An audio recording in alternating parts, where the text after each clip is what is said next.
Welcome back, everybody, to the Rock and Blues Experience. And coming up on this edition, we talk at length with Doug Aldrich from the Dead Daisies, who must be about the most productive band out there at the moment. They're currently enjoying a couple of hours off before they get back on the road again, and they head over to the UK for their summer tour. Now, the last 12 months, they have delivered up Light 'Em Up, the first album with returning frontman John Corabi, and just a few weeks ago, they delivered us the much-anticipated blues album, Lookin For Trouble. So, plenty to talk about there. Before we get there, if you missed the last edition of the show, Johnny Van Zant and Ricky Medlock of Lynyrd Skynyrd dropped by to talk about the 50-year celebration gig that was recorded at the Ryman Auditorium in Nashville. And it's just been released on CD, DVD, and in Blu-ray. And as they rounded off a very successful European tour, we talked about the future of the band, and they had some very good news to deliver on the future of Lynyrd Skynyrd. There's always going to be haters, you know. There's always going to be people talking smack. I pray for them. You know what? If you ain't got nothing good to say, why say it? But for us, we're family. Yeah. That's the thing about Skynyrd. It's always been a family unit. And you know what? I never wanted to be Ronnie. I'm not Ronnie. I never even wanted to sing the songs. I keep them in the melody, but I sing them my way.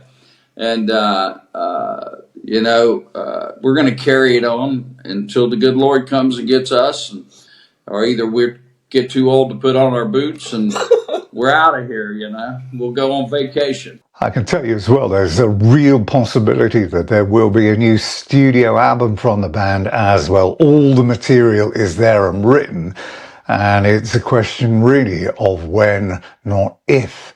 Now, don't forget, you can watch the full edition of that feature over on the website now, www.therockandbluesexperience.com. Now, it is only July, but the autumn and winter and fall season of gigs has a calendar which is rapidly filling up. Plenty to look forward to in terms of live gigs, including this one, which shouldn't be missed, especially if you have never seen her live before.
Joanne Shaw-Taylor is out on the road for pretty much the rest of the year, both home in the US, and as you've just seen, she will be in the UK in September. And I can tell you as well, she is in the studio this August, finishing off her next album. The girl never stops working. And you can actually catch the exclusive feature we recorded with Joanne about a month ago. It's on the website, it's on YouTube, and it's on Facebook. Now, Richie Kotzen and Adrian Smith have just announced a batch of tour dates and recently released their latest Smith-Kotzen collaboration. It is called The Black Night White Noise. We met up a while back, and we look back on those very early days when Richie had landed in LA looking for fame and fortune. And there was this one particular night. He's at the premiere of a cult classic movie called Bill and Ted's Bogus Journey. What a movie. And that night he rode and he jammed with Edgar Winter, he met Eddie Van Halen, and he had photos alongside Keanu Reeves that were across all the entertainment media. In other words, it was one memorable night. Now, again, a lot of people might not remember the film or who have a clue who Bill and Ted is, but at the time, that was a massive worldwide box office smash hit. So how did you feel when you have one of your compositions in the band? And did you ever get a chance to play with the Wild Stallions? Well, no, I'll tell you what happened. So that was right around the time where Interscope bought my contract from Shrapnel. Part of the deal was I would agree to give Shrapnel one more instrumental record, which is the record Electric Joy. Now, a lot of people don't know that record, normally I wouldn't have made that record, but that was done in order to fulfill an obligation and move on to the major recording contract in which I was going to make a record that I was singing on, the carryover of Fever Dream. And so the song Dream of a New Day was on the Fever Dream record. Interscope had the soundtrack rights. So if you see the soundtrack, you'll see on there Kiss is on there. I think Steve Vai might be on there. A lot of major acts. And then you'll see my name on there, which I was relatively, unknown outside the guitar community. So that was a great opportunity. I remember I went to the premiere and did the red carpet with Edgar Winter. Edgar Winter and I shared a limo. Nobody knows this. See, this is, new stuff coming out. We shared a limo because he and I were writing together for my Interscope record. So I was writing with Dwayne Hitchings, who wrote Do You Think I'm Sexy? Robert Hazard and I wrote a lot of songs together, 4 songs we wrote. He wrote Girls Just Want to Have Fun for Cyndi Lauper. And then Edgar and I wrote a song called Head Over Heels that is somewhere in an office, probably who knows where. And so we went to the premiere together, did the red carpet, and then we actually performed that night. And I performed Free Ride in Frankenstein, I believe it was. And that was the night that I met Eddie Van Halen for the first time. And I have a picture hanging in my hallway with the 3 of us, Edgar Winter, me, Eddie Van Halen. Amazing. And that was like a real, I had just moved to LA. So that was a real, I had just moved to LA. So that was a real welcome to Hollywood. And the other thing I remember vividly, I remember getting out of the car with Edgar Winter. Keanu was already on the red carpet, and I walked up. I was standing behind Keanu Reeves at this point, and he was wearing a brown jacket. I remember exactly what he was even wearing. And a couple people knew who I was, and I heard my name yelled, and I turned, and they took a few pictures of me. And I remember my record company executive making fun of me. He says, "You look like a deer in the headlights," because I just had this look of bewilderment, on my face, because here I was thrown in the mix, and somewhere online, I think I see that picture come up now and then. I'm wearing a very funny jacket. Anyway, that was an awesome memory, and the very beginning, that was me coming to LA, and I didn't come to LA like looking for work. I came in, right at the top of the food chain, behind the scenes, of course, but it was just real surreal, very interesting. And you can see the full edition of that. It's on the website now. Now we move on to Doug Aldrich, who has always been one of the most relaxed, laid back, genuine, and just nice guys that you will ever find in the music industry.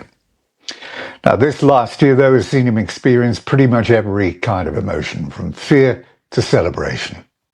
Prior to the Light 'Em Up release and summer tour of last year, he was diagnosed with cancer.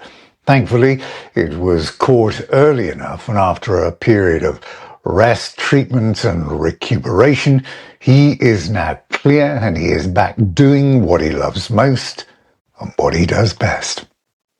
We caught up earlier this week to talk about the release of Lookin For Trouble, the new blues album from the Dead Daisies, and how what he experienced over the last year has changed his outlook on life. We also because there was time, take a trip back to the 1980s to remember one of his early projects on a band which many people now believe really should have been huge, but simply just missed the boat. They were, of course, Lion.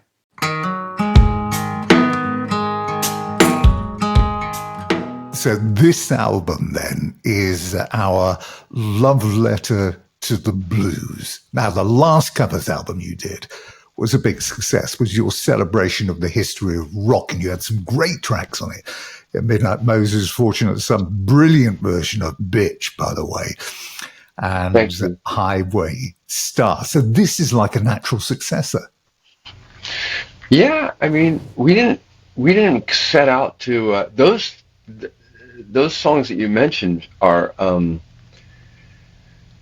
more in our wheelhouse, let's say, and we didn't set out to like try to prove anything or do something with this record. It was a kind of a pleasant surprise just that happened. We our agenda was to go to a new place to work, to create, and the reason for that is that it just opens up fresh ideas. Like going to a new place that you haven't worked before. It's kind of like if you did a job and 2 years later you go back to the same place and you're supposed to do the job again, but it's supposed to be with different, it's supposed to be somehow fresh, and you can do it, but it's really nice if you have an opportunity to go somewhere new.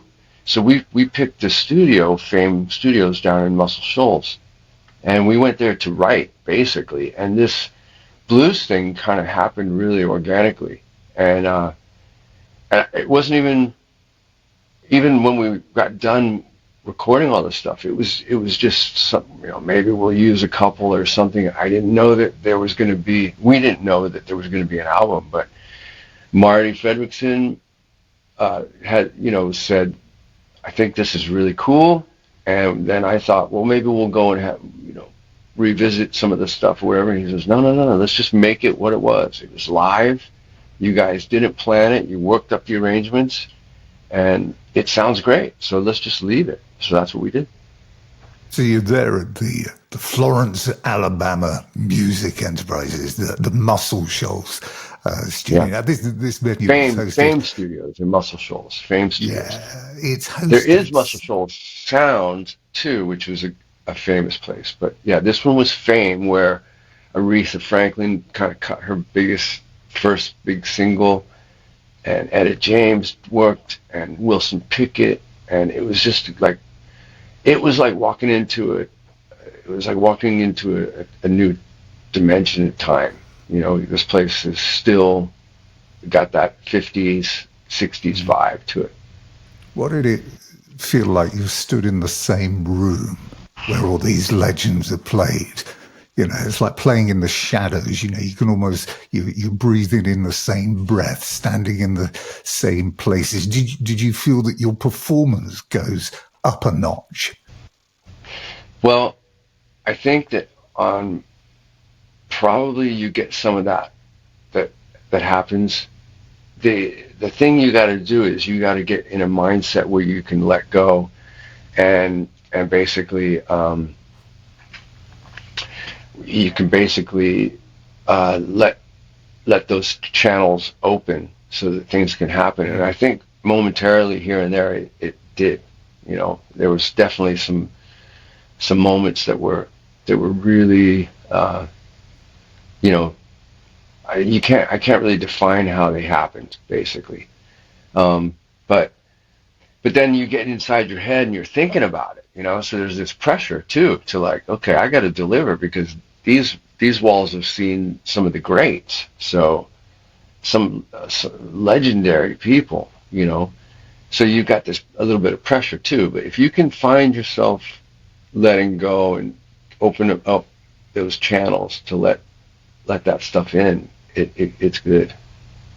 And John Corabi called it your happy accident, because basically, like you said, the project came out of these were late night impromptu sessions. Yes, yeah, that's a good word, happy accident. it was it was coming from inspiration because, you know, during our time there, we were there starting to write, and we had a pretty successful first few days. And during this time, we realized that, you know, one of the agendas of the studio was to have tours come through because there's a lot to talk about. There's a lot of history. So we would be listening. We'd take a break. You know, we'd be in the middle of a recording, or they would never come in when we were recording. But like, if once the recording light went off, the door might open, and then it's like, okay, we're doing a tour, you know, and yeah. So we would take a break, and we heard this tour over and over every day, that talking about, you know, this is the piano where Aretha Franklin recorded I've never loved a man. This is the microphone that Etta James used.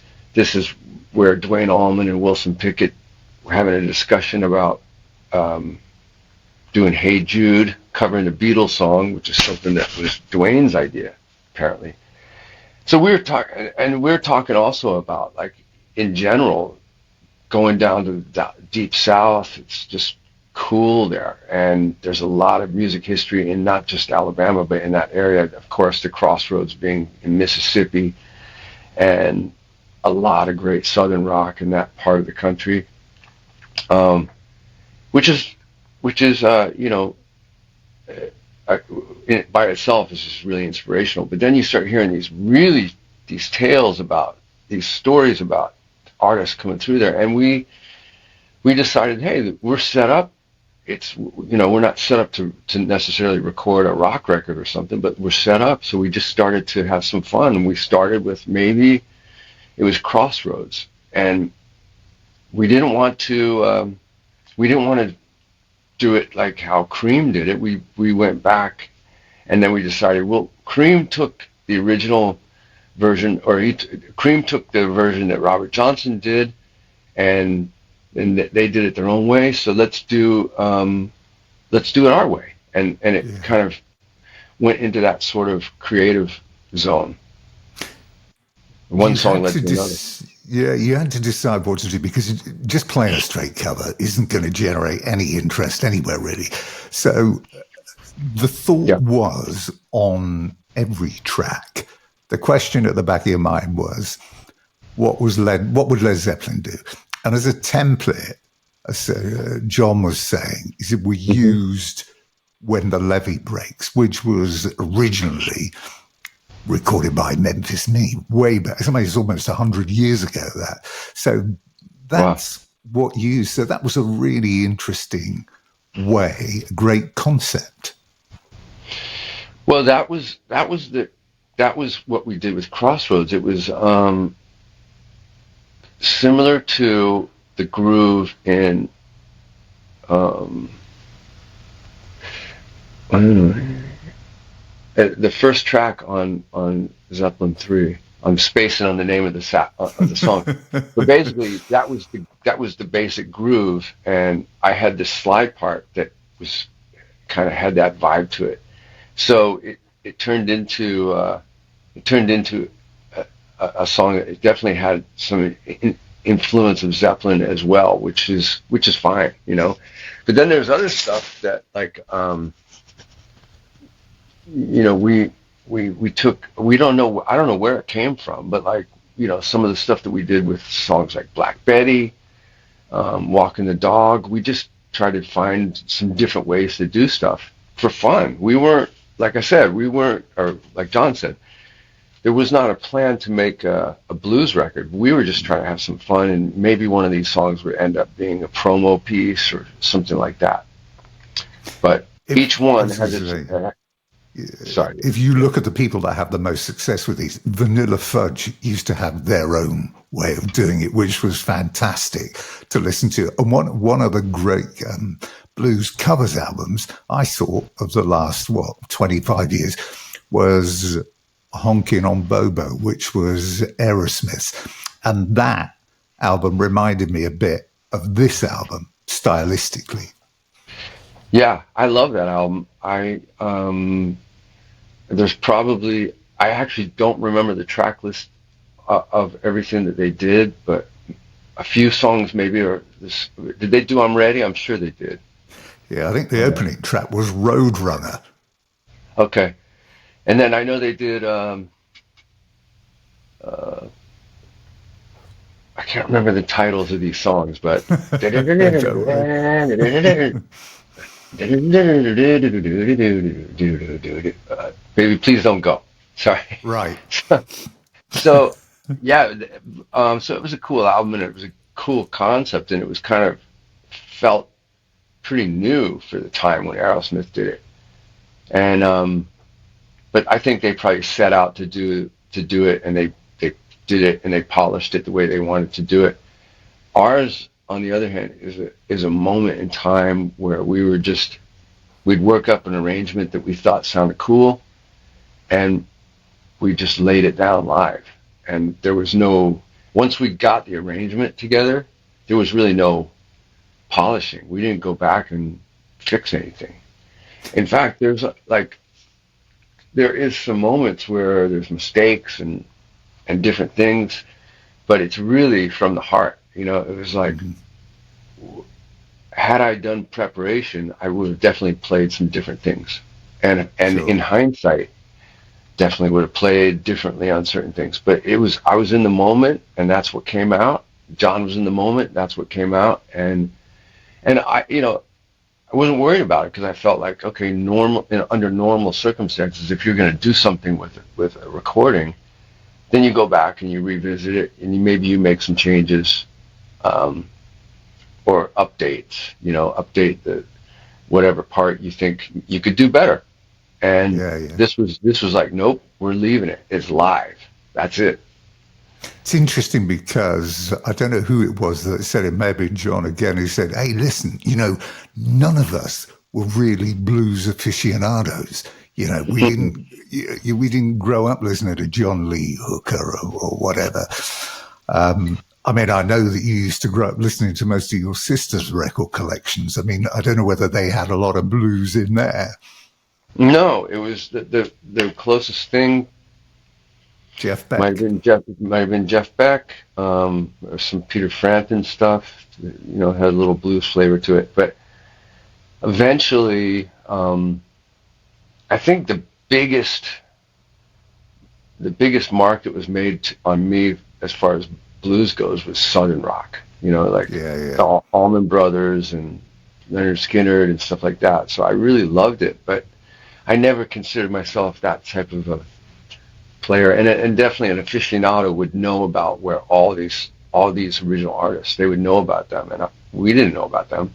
We learned that music from our heroes, like I'm saying, like Duane Allman and Jeff Beck, and more stronger from Jimmy Page and Aerosmith and all these bands. We didn't real and the Stones. We didn't realize that they got their inspiration from these artists, and then they made their sound out of that. So we were influenced by the second generation. So we went during this time down in Muscle Shoals. It was just inspiring to hear these stories about the first generation of the blues artists or the jazz artists or the people that came through that studio. And that's where it started to get like, whoa, let's have a go. It's just that way sometimes where you find yourself kind of going down a rabbit hole and you're like, where's my guitar? I want to experiment, and so that's kind of how it went down. The team, or the band, if you like, JC, you, David, Michael, and Sarah Tomic. Now, she was a really good fit because she's worked with the fabulous Samantha Fish, who is just such a brilliant artist. And she also worked with Steven Tyler's band when he was off doing his solo thing. So this was perfect for her. Absolutely. It was just, the reason that we were in between drummers, let's say, and Tishy wasn't available, and we hadn't started working again with Tommy Clufetus, and we we only had this time frame where we could really go and write and do pre-production for the Light 'Em Up album. And so Marty suggested that, he goes, "Hey man, she's badass. She's a great player." And I'd seen her play, and she was amazing. See, I saw her play with Tyler. You could tell right from the get-go, her groove was really, really good. But she also has this, aside from having blues chops and all that stuff, she could basically do anything. She's hired, Marty hires her for all kinds of different stuff. She could play anything from, like, obviously blues to shred metal or whatever. She's just a very talented percussionist, and so it was perfect for writing. And then, man, it couldn't have been a better fit for what we were doing. We just asked her, like, okay, if we took a, like, for example, Black Betty was kind of was just trying to work up something that was that had a vibe that John could sing that same kind of thing to, but it was something totally different. And once I had a part for the guitar, she had a great groove that was kind of, it put it into this a little bit kind of a funky blues, kind of a Texas blues type of thing, or almost like Stevie Wonder Superstition type of groove. Yeah. And then she did something completely different on, Crossroads or Going Down. It was great. Very creative player.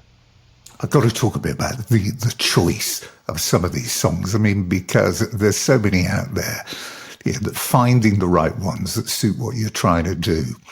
And you kicked off with "I'm Ready" by Muddy Waters, which was written, like so many of these, by Willie Dixon. So here he is, the father of the Chicago blues, on one of Rolling Stone's 500 greatest songs ever. So not a bad way to kick it off. Yeah, that was, Karabi came with that one. That was a little bit later during the process, but I think we kind of toughened it up a little bit. It's probably got a little bit of an Aerosmith vibe to it, the way that we did it, if you were looking for some kind of, comparison or something. But it worked out really well, and it's a great song. And I was just thinking about, like, how we were talking about how to start it, and something like a Stevie Ray Vaughan type of thing came to mind for me, and that's how we started it. And then I think we reprised that section as well in the song. But it's just a fun song. Yeah, and it's a positive vibe, positive message, good way to start a record. Again, we didn't know it was going to be a record, but it turned out really well. Boom Boom was another great choice. That is actually getting a deluxe re-release this month, actually, believe it or not.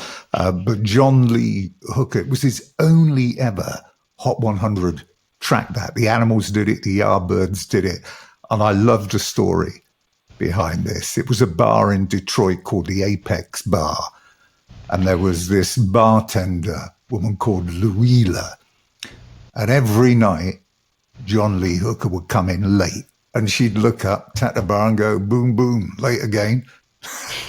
And that was the story about the track. And he did it in the Blues Brothers as well, but it's such a good track.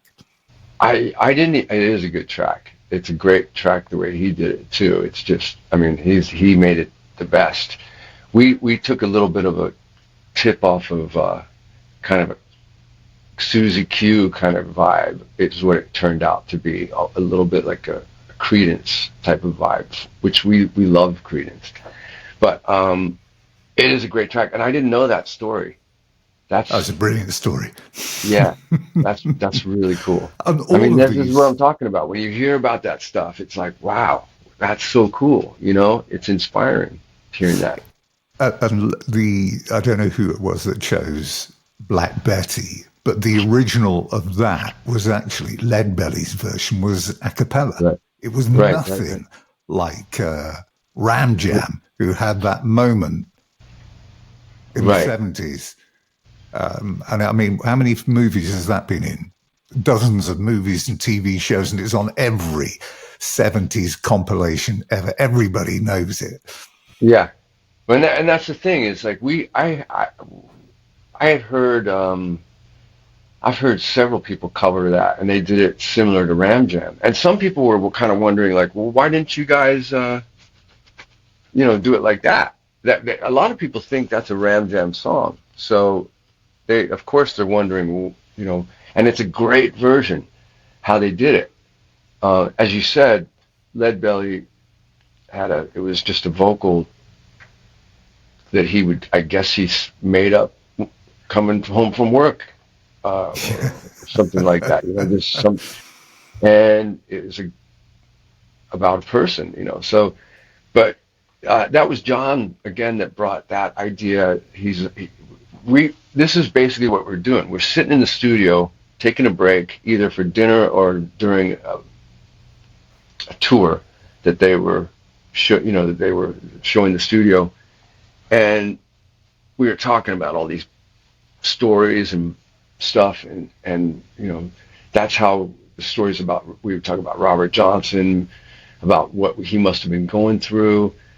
We talk about all those different songs and somehow Black Betty came up, and John said, let's not do it the way that it was. And so as I said, I was working up a guitar part. Sarah helped with the groove, and it turned into something. We ended up writing some changes as well, just trying to have it be not too far away from our wheelhouse, but like it turned out great. I love it, and it's such a, John delivers all of these songs in an amazing way. But yeah, that one was cool because the more people hear it, the more they go, oh, I really like that version. They don't mind that it's not Ram Jam anymore, because originally we did get some pushback about, like, why didn't you guys do it that way?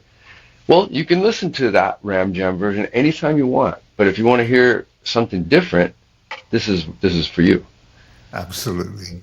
There's so many B.B. King tracks you could have picked. I mean, you just got to look at his catalog. But yeah, the one that you did pick, "The Thrill Is Gone," was the biggest hit that he had, which was his first ever million seller. Wow. But again, there's lots of subtle changes and differences here, obviously, in the way that you've put it together. Yeah, originally, we listened to the track, and originally I was kind of, I actually suggested it, and then we listened to the track, and I was like, I don't know what to do with this thing, because it's like it's so amazing, and you just, anything that you think of, I don't know, it was like sacred ground, to me, that song.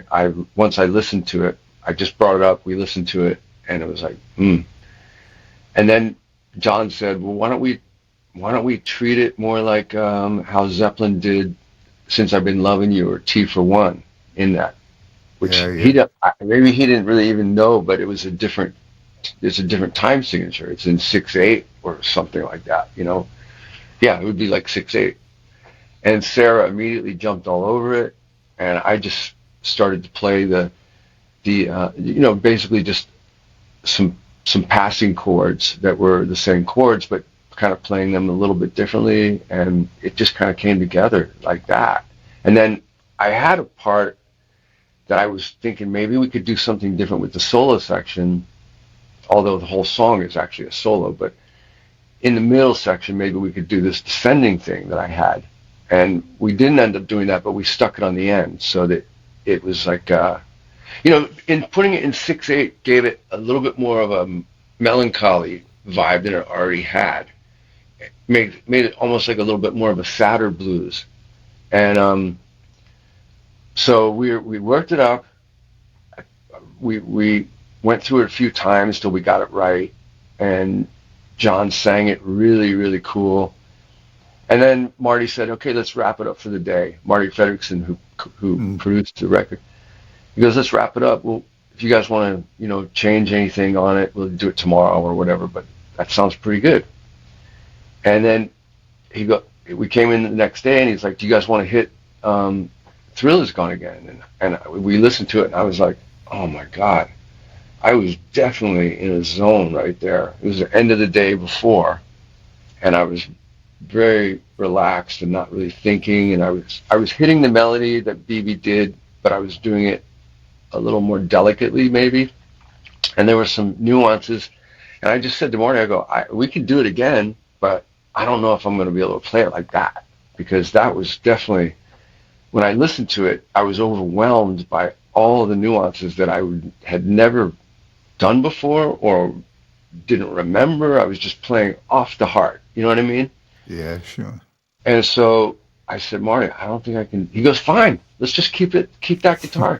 He goes, it's a little out of tune in a couple spots, but it's fine. It's cool that it's a first take. I just said to Marty, I don't think I can do it the same way. And he goes, it's fine. Let's leave it. It's got a vibe. And of course, now I listen to it and I go, well, I could have, I could have done a lot of different things, but I like the fact I've never been in a situation where something that was so important to me was a one take. It's always been a situation where I would go like, this is very important to me, and I want it to be perfect, and I got to figure it out. But it really wasn't like it was. First of all, it wasn't like an agenda that this was going to be an album. So again, I just like, okay, it's got a vibe. So I'm like, let's leave it. I liked it as first take on that, and then I'll listen to it and I'll come back if we ever do something with it, and I'll clean it up. But it didn't need it. It worked out. And John, like I said, sang it. He sang everything great, but I loved, there's a part on the third verse on that is just, I think he says, the thrill is gone from here, and then goes, woohoo! And it was just like, wow, that's so cool. It was, like, like after a breakup, the way it felt, I don't know how he meant it, but the way it felt was after a breakup, all right, I'm free. Keeping the momentum going is a tough job, and again, it's all about the choices and making the right choices. Born Under a Bad Sign was another great choice. This was, it's Albert King, obviously, but this was actually written by Booker T from Booker T and the MGs, who was working at the studio, wrote it with a guy called William Bell, and they gave it to Albert King. But of course, he's the most famous left-handed player, and he played a custom-made left-handed Gibson. Yeah. And Cream did this as well, obviously. Well, it's funny that a lot of those songs weren't written by the artists. That some of them were, but a lot of them were written by other people, and you didn't know that. I didn't know that. I think what The Thrill Is Gone. Did BB write that, or somebody else write that? The Thrill Is Gone was Roy Hawkins. Okay.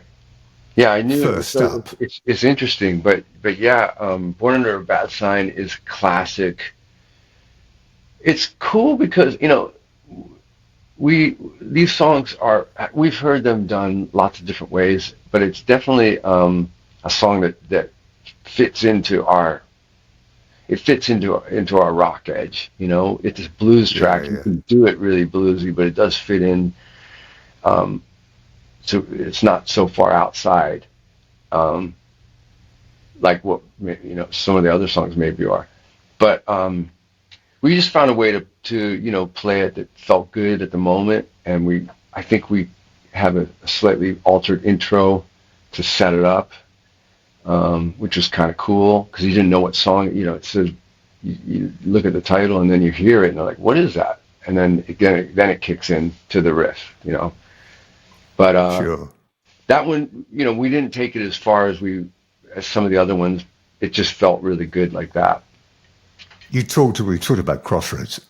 Whose choice was Sweet Home Chicago, which is Robert Johnson's track, and of course, obviously made famous by the fact that it was in Blues Brothers, and Aykroyd and Belushi finished the movie with. I mean, it's an amazing song. It is. It really is. It was a last minute thing. I don't remember who thought of it. It wasn't me, but I worked on it. You know, anytime somebody's got an idea, I'm automatically starting to think about how to approach it and trying to, you know, find a way that pleases everybody and myself at the same time. And so once we got the basic groove and the basic structure of the guitar part, then it's just a 1-4-5 progression, and it goes from there. But it's a great groove, you know, that Sarah laid down on that, and we cut it, you know, like all that stuff, we cut it together, so it's got a cohesiveness that you could send me that drum track, and I could try and play to it, but it's not going to be the same as if you're playing in the same room. Yeah, you know, sure. I can put a guitar part on it, you know, in a different studio at a different time, but there's something about playing together, and that song definitely, like all of them, benefits from that being together. Now you had there was Walk the Dog, which Aerosmith did, and then it closes with Howlin' Wolf's Little Red Rooster, which is another one that was written by Willie Dixon. Sam Cooke did it, but of course the Stones made it a #1 hit, but it was only in the UK. That was never released in the US as a single. So great choice. Whose choice was that? David, that was the first, I want to say that was the first song he heard by the Stones or something like that. And he suggested, you know, I don't know how it would work, but maybe we could give it a shot. So it was one of the last ones that we did. There was basically, we had about, you know, I want to say 4 days, give or take, where we were working on this stuff just for fun, for us. And so that was like, there was one day at the end that was like, okay, well, we've got a bunch of songs. Is there anything else that you guys want to hit? And that's when David suggested it. And we did it pretty much right after that. We walked out the door, never to come back. So, you know, it was like a very last minute track. And I think that was one of there was a few that John didn't sing. We just kind of jammed through it. And then he must have, you know, he did the vocal in Nashville probably after we were gone. So the title then, Michael Devin came up with it, basically looking for trouble, what people who were going to these bars and clubs and juke joints were out for, the devil's music, booze, and women. In other words, a good night out. Yeah, looking for trouble. Yeah, Michael is an amazing addition to the band, and it couldn't have been, aside from, you know, when you're looking at the rhythm section, obviously it needs to be mentioned that Michael is an amazing bass player, blues bass player as well. He's I would say him and John were probably the most, you know, they would be considered the most educated bluesmen in the band. I play from my heart. That's how I always play, depending on the style of music. But Michael, he really knows those. He knows all those stories. He knows all the history. So anything that came up, he could always add in, and his bass playing on all that stuff is just incredible. He can be a very melodic player, so that if I'm doing something simple on the guitar, he's outlining it on the bass, and it really shows how important the bass is, because without it, it just doesn't sound the same. You know, it doesn't have the groove, it doesn't have the melodic sensibility to it, And so he did that, as well as he threw down some incredible harp on the album that literally he probably did all those songs in an afternoon. It Wow. was, once we started going on the stuff and we decided, well, hey man, eventually we'll add some, we'll get someone to come play harp. And Michael's like, I'll play it, and of course, for each song, you got to have a different harp, different key or whatever. And so we ordered a whole set from the company, and FedEx came, and then we cracked it open. Michael took about half an hour to break in each one before he played. Like, he didn't have to use, he probably used maybe 5 or 6 different harps. But he'd take his time and break it in as best he could for a few minutes, or while he's warming up on this track, and then he'd just knock it out in one pass. And that's everything you hear. One of the coolest ones. I'm Ready is really cool, and Black Betty is really cool. One take. That's what he did. And the front cover, often overlooked, and just, I don't know, something boring or predictable, but this is a great front cover. The Monkey Lounge, or the Poor Monkey Lounge in Marigold, Mississippi, one of the last rural juke joints on the Mississippi Delta. It's a brilliant choice. So who found that? That I believe management, our manager David Edwards, put the effort into coming up with after talking with Michael about the title. I think he ran with that and did some research, and I agree. It's one of the favorite covers that I've ever been a part of. Yeah, it's great. It's really cool. There's little nuances that are stuck in, that you wouldn't think of, or you don't notice in the beginning. Yeah, it's one of those. Every time you look at it, depending on the angle that you enter a room, if you had that hung on you, you'd see something different. Yeah. Yep. Absolutely. It'd make a nice piece of art in my studio here. Yeah. Actually, to get it blown up a little bit. I think that would be David Edwards. He's an integral part of everything that we do. He's done a great job. I don't know if we talked about him before, but he definitely is involved in every aspect of what we're doing together, and it's cool, having an outside person that really cares about the band and is got a vested interest. It's not like he manages other people. He manages this band only, and so he puts everything into it. It's really cool. So here we are then, 12 years on from that debut release. 7 studio albums, 1 live, a best of, 2 covers, 5 EPs, 50 single releases, and 30 music videos made, plus all of these annual tours all the way around the world. So when you look at all that great body of work, what is there left to achieve now? Where do you go from here? And how do you keep it fresh and different?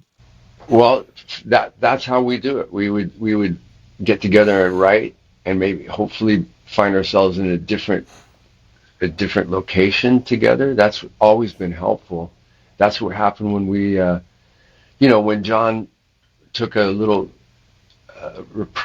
when John took a little break from the band, let's say, and Glenn came in.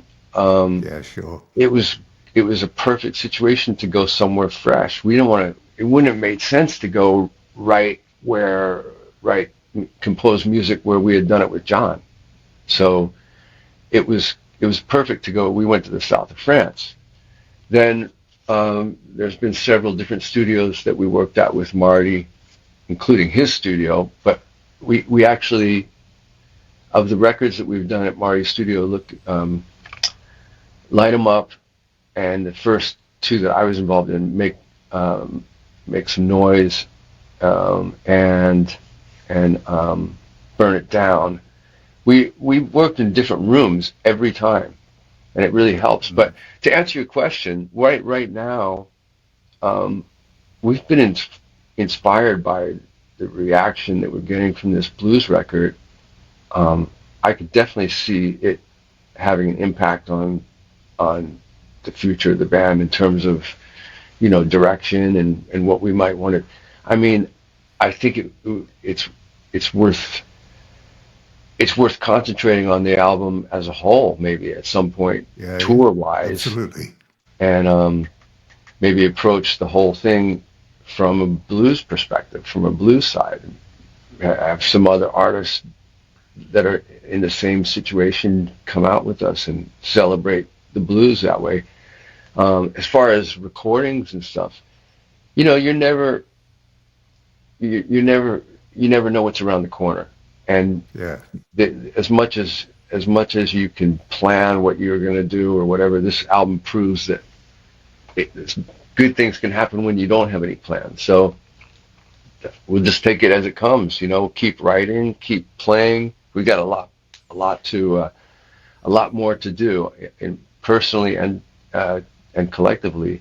So we'll see where that takes us. But right now, promoting the album, we've got shows next month in the UK, and we'll see what happens. But I definitely think it would be a cool thing to focus on this album as a whole, and pay some, maybe do it start to finish, something like that, and record it. That's a great idea. Really cool idea. I'm sure somebody else had it before me, but I'm just reiterating what somebody else might have thought of. But we'll see what happens. So I've got to mention, you've had this incredible 14 months. You've experienced every possible emotion, from fear, basically, to jubilation. Yeah, you'd always been fit and healthy, and then just before you go on tour last May, you spot this lump on your neck, and you've got no other symptoms at all. Now, thankfully, you do something which is completely sensible, which is what a lot of other people would have just brushed aside. You actually got it checked out, and this is probably the best decision you've made ever, really. Well, it was it was worrisome to an extent, but I did what I read about it, and it said give it a couple weeks, because you have, so basically it's right here, and I still have, it's where the scar is, where they took out the lymph nodes, but basically I was shaving, and I found this lump, and it didn't, like you said, there was no side effects. It didn't hurt anything. And I read about it, and it said, look, don't stress, because a lot of times you get a viral infection of some kind, and give it a couple weeks. If it doesn't go away, then you should go to see your doctor. And I just thought, okay, I'll give it a couple weeks. And we had some shows, so I was busy. So I got done with that, and then it takes a minute when you make a doctor's appointment to actually get the appointment. It's not like you can, unless there's an emergency, you got to go to the emergency room if you want it immediately. So it took me another couple weeks, and it was roughly a year ago, right around this time, when I got the word that it was cancer. And it was, it started with going to the doctor and him going, well, let's do some scans. And then they called for more scans and x-rays and this and that. And then eventually he recommended I go to an ear, nose, and throat doctor. And I had a biopsy scheduled, because it definitely, they were really concerned about whatever it was. And then the ear, nose, and throat doctor goes, don't worry about getting a biopsy. I see it. It's on your tonsil. So let me just take a piece. He took some pliers and pulled it right off my tonsil and sent it in. And of course it came back positive for HPV 16 square cell cancer, and it's a sexually transmitted cancer that a lot of people may get, but it just lays dormant. So you can have it for a long time, and it just disappears. It just never rears its head. It never turns into. And women get screened for it when they go get their gynecologist will screen Sure. for HPV. It's something that's common where women can have cancer, ovarian cancer. So, um, so How difficult was it to stay positive? I mean, I did see a great quote from an unknown source who said, "You don't know how strong you are until being strong is the only option you've got." yeah, I think that is that's a good quote. It's interesting. I think for me, I probably tapped into some of that because I've got kids. So Sure. the last thing I was, of course, I was nervous when I heard I had cancer, and it wasn't defined. They can't give you all the information that you want when they tell you Yeah. you've got something. So your mind starts to go crazy a little bit, and no matter what anybody tells you, in the back of your mind that it could be your time could be very limited. So Yeah. you just gotta. Unfortunately, you gotta wait, and when you've got, fortunately for me, had a really great distraction because when I found out about it, it was like I said a year ago. I was in I was actually in bed with my wife, and my two kids were in the next bed over. We were in Texas at the Junior Olympics. My daughter was running in the Junior Olympics, Oh, right. and so normally I would never answer the phone in that situation. We're trying to get lights out. We're trying to get the kids to chill out because she's got a race the next day. And they're doing they're making funny jokes and all this stuff, and we're like, calm down, and we're finally everyone's calmed down, and my phone rings, and it's the doctor, and so I was just like, oh man, I better answer it. So he said, okay, it's positive, you've got cancer, don't worry, we're gonna take care of this, and set you up. You got to start looking at finding the right physician that you want to work, the right surgeon that you want to work with, or whatever. So I had a distraction. I had my kids there. I didn't want them to be worried. So I just put on a strong face, and I told my wife about it. But, until I got the doctor's appointment, it was pretty scary, not knowing what it was going to be. Once I met with the doctor, I met with a couple of different doctors, and finally I went with Cedar Sinai in Los Angeles, and the doctors were amazing. But once I met with these doctors, they said, listen, this is a common thing. It's very treatable.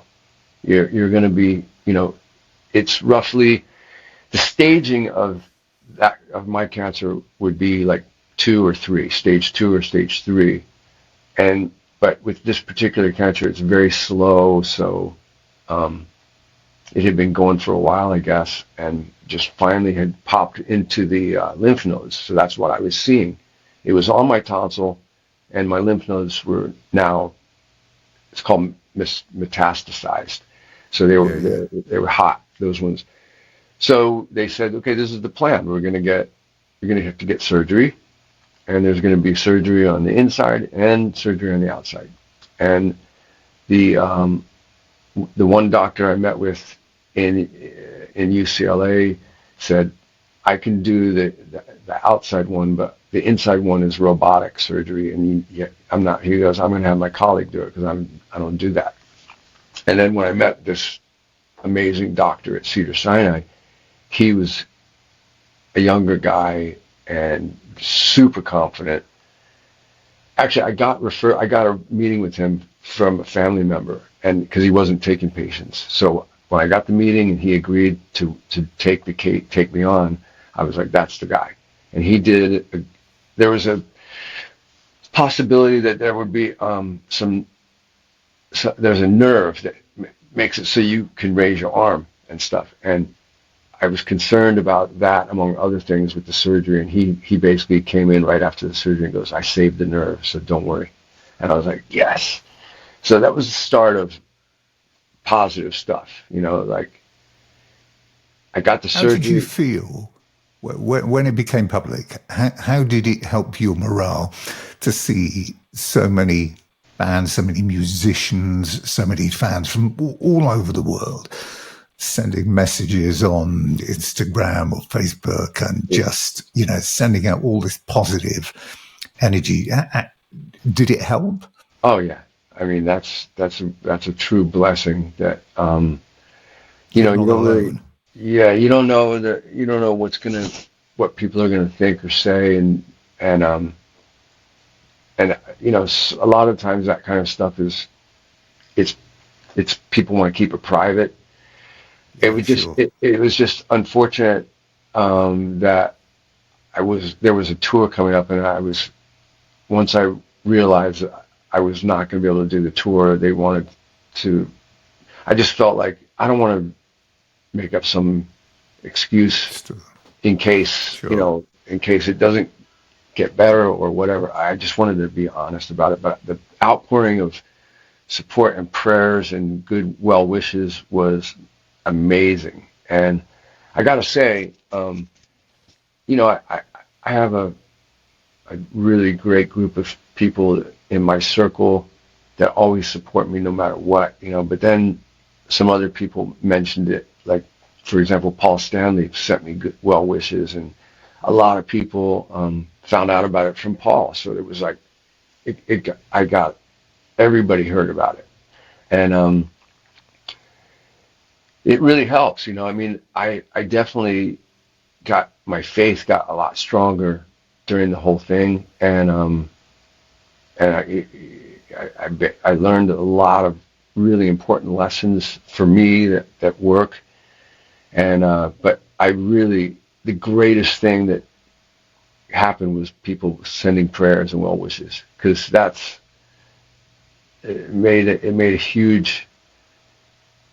definitely made a huge impact for me.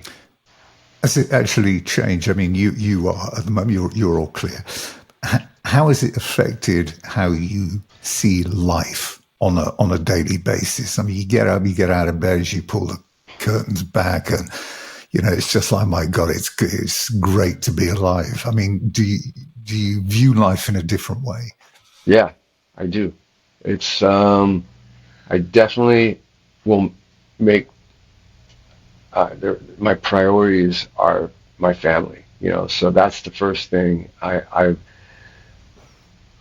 don't want to miss any time with when you for anyone that's got kids or children, they grow so fast and then they're gone. Yeah. Like, so I decided, okay, while they're here under my roof, I'm going to spend as much time as I can with them when I have the opportunity. Like, I've got hobbies and things. As an example, somebody called me this morning and said, "Hey, we're going to take a motorcycle ride up to Yosemite, and a beautiful area and a beautiful ride, a couple camping," and there's just no interest in leaving my family. I know that there's going to be some soccer practice or track. There's a soccer scrimmage on Saturday. I was like, I just don't want to miss any. I don't want to miss any of it. But the outlook on life definitely is, for me, is faith in my higher power, letting go, and just knowing that whatever's going to happen is meant to be that way, and enjoy every moment while you got it, because literally something could happen, God forbid, but something could happen, and you don't wake up, you stop breathing, and then it's over. So I'm definitely trying to enjoy every moment I can, as much as I can, while I got it. And lastly, just a couple of things on a lighter note. I was watching a video the other day of the bands that should have been huge, but for some reason it didn't happen. And in the top 10 was Lion. Really? And that got me going back to have a listen to some of the stuff that you did with Cal and Alice, Mark Edwards, and whatever. And there was some really good stuff on there. I mean, it stands. Why didn't it happen for them? I mean, because you did, what was it, Love Is a Lie, which was in Friday the 13th. Then they did the Transformers theme. So you had two sort of massive, had some publicity. So why didn't it happen? Because Dangerous Attraction was a great album. Thanks. You know, we liked it. We put our heart and soul into it. That was a real, we're talking now for those people listening. This is 1985 when we got together, and then it was right at that time, Los Angeles was going crazy. You know, everybody was getting signed, right? You had the first generation of bands like Van Halen and Quiet Riot, and then you had, all these bands getting signed, like Poison and Guns N' Roses, and Lion. One of the cool things about it was that Cal Swan was British. So he came over, and it should be noted that Mark Edwards was one of the people that kind of brought Yngwie over originally. And so Mark was in Steeler with Yngwie, and he was involved in getting Yngwie over. When Yngwie split Steeler and went to Alcatraz and then later went solo, Mark found himself looking for a band, and he somehow found Cal in Britain from a band called Titan, which is part of the new wave of British heavy metal. So anyway, heavy metal, yeah. So long story short, once we started working together with Cal, Cal was very adamant about not sounding like the typical LA sound. You know, he and I was all for it because he was into bands like I didn't even know about Whitesnake, and he loved Whitesnake. He loved Status Quo. He loved, of course, bands like AC/DC and stuff like that. But and then I definitely would love the British sound as well, starting with Zeppelin and the Stones and stuff like that.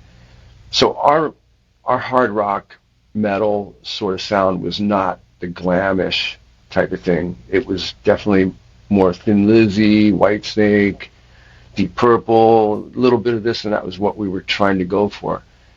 So we made this record, and so long story short, I'm going to cut to it.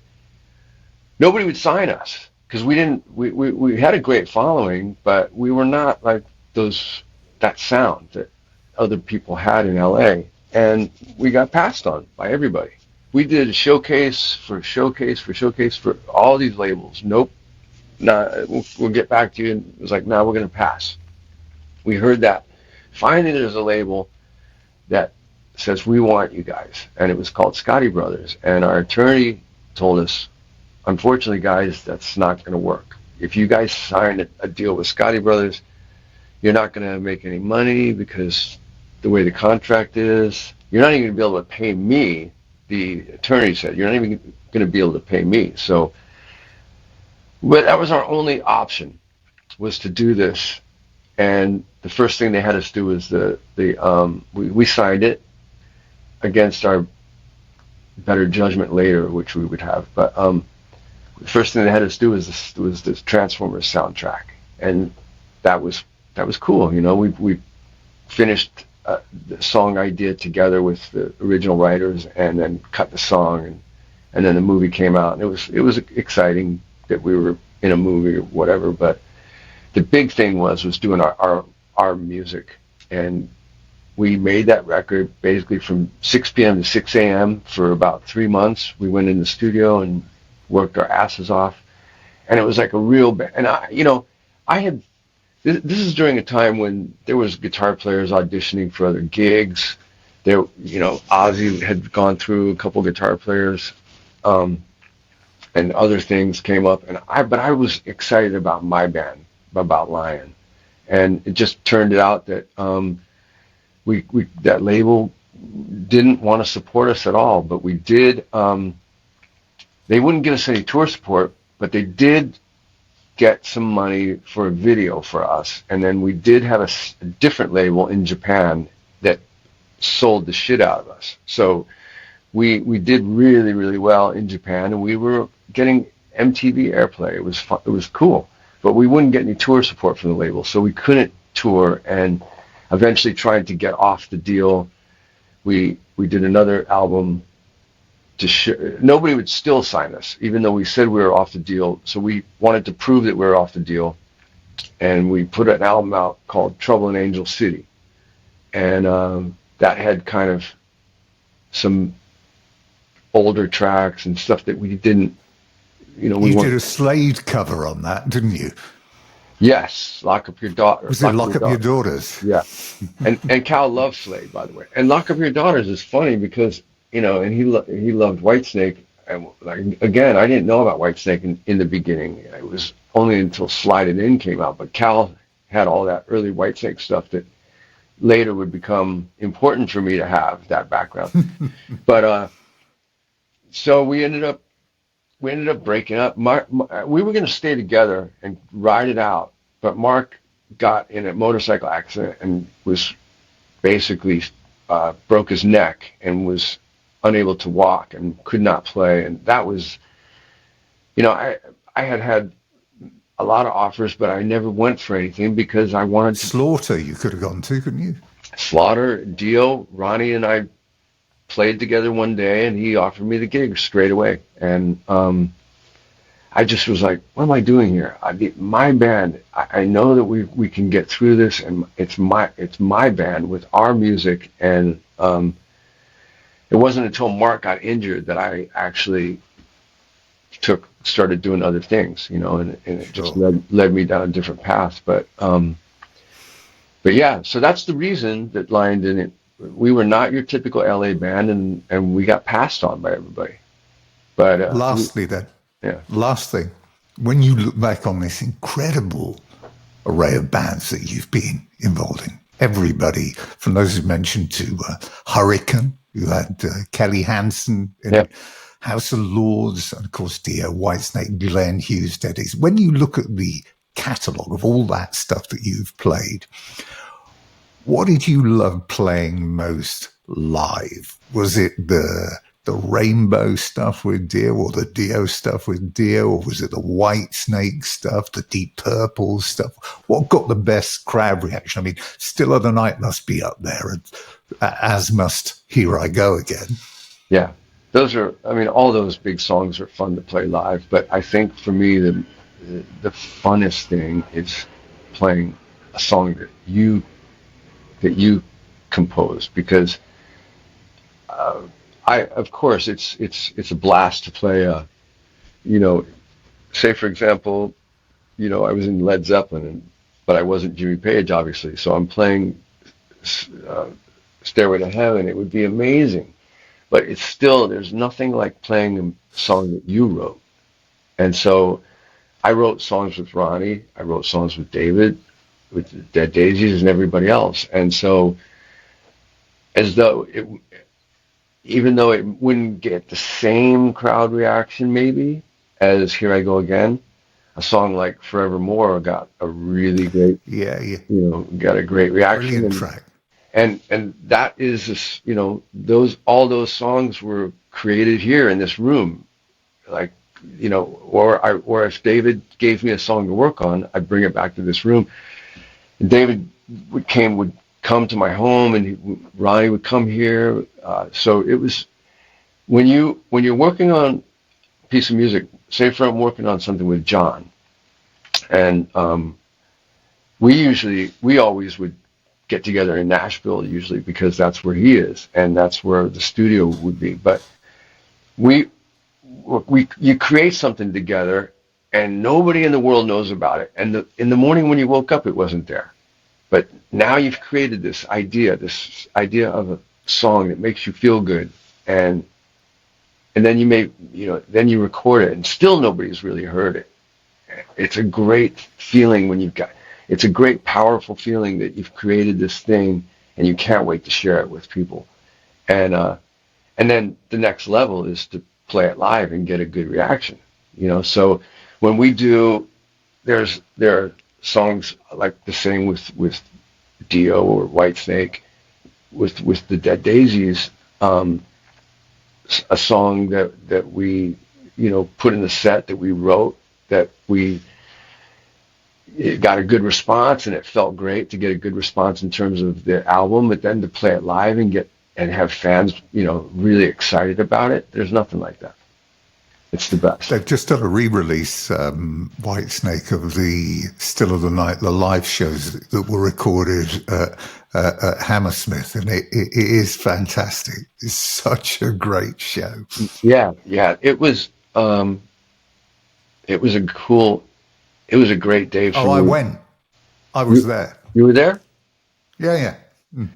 Yeah, it was a great day for me because that was a famous place that I'd always heard Cal talk about. Hammersmith Odeon, the Marquee, all these places in Britain.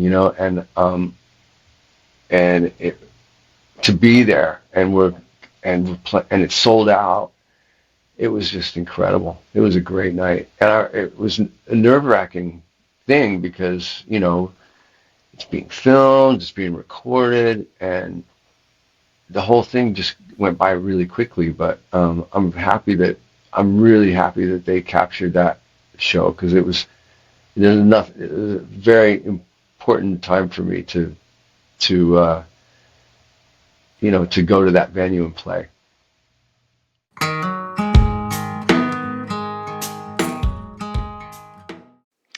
Well, that was Doug Aldrich. The new Dead Daisies album, Lookin For Trouble, is out now, and they are on the road in the UK in August. And if you enjoyed this feature, then head over to the website, Facebook, or YouTube channels. You can see the features we recorded with Doug and John Corabi from late last year. There's also another standalone with John Corabi talking about his return to the band. Well, that is it for now, but coming up on the next edition of the show, we will be talking to another Southern rock legend who spent some time in the very early days with Lynyrd Skynyrd before putting together the band that became Blackfoot, with, of course, Ricky Medlock.